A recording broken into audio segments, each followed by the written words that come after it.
career advice that I have centers on three main points. First, becoming the best you can be for your organization, especially at the younger years, at the beginning of your career. Second, rethinking the mentor model, finding many mentors who can help you progress through your career and give you advice as to different aspects on not just your career, but the work-life balance. And third, having the right attitude.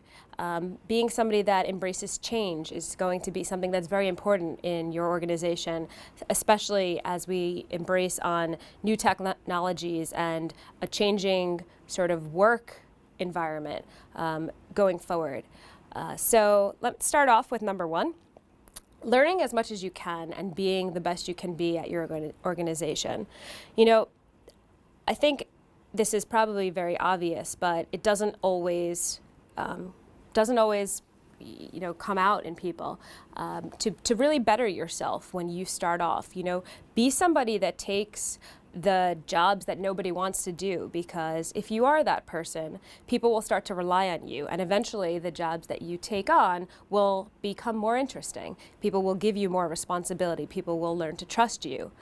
A key component of that, of course, is to actually execute on what you're asked, making sure you deliver the tasks as warranted. The second point is to rethink the mentor model. So, most people know to get a mentor, and most people think, if you have one mentor and you follow them, this will be a great path.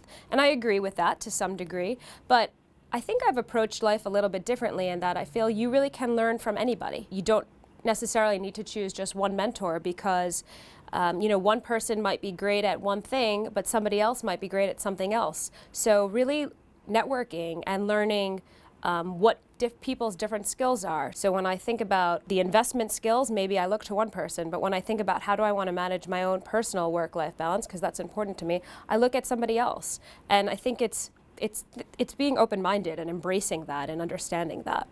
The third area that I thought would be worth talking about is just having the right attitude. And that really comes in two parts. One is believing in yourself.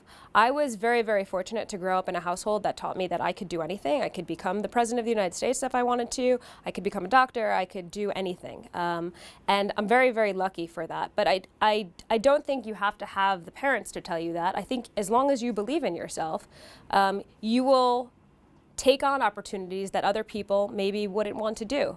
Or you'll continue to excel. I've heard somebody say the quote, if you reach for the stars, even if you miss, you'll land amongst the clouds, and that's a pretty good outcome. So I think that attitude is a very important aspect of moving forward in your career. And the second part of attitude is embracing change. I alluded to it at the beginning, but we live in a very fast-paced world. The only thing that's constant in life is change. Whether it's changing jobs, changing the people you work with, changing the role.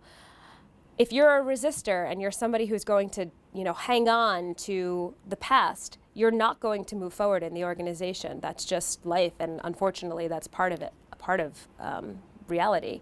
I think if you are somebody that sees change as an opportunity, you will do better.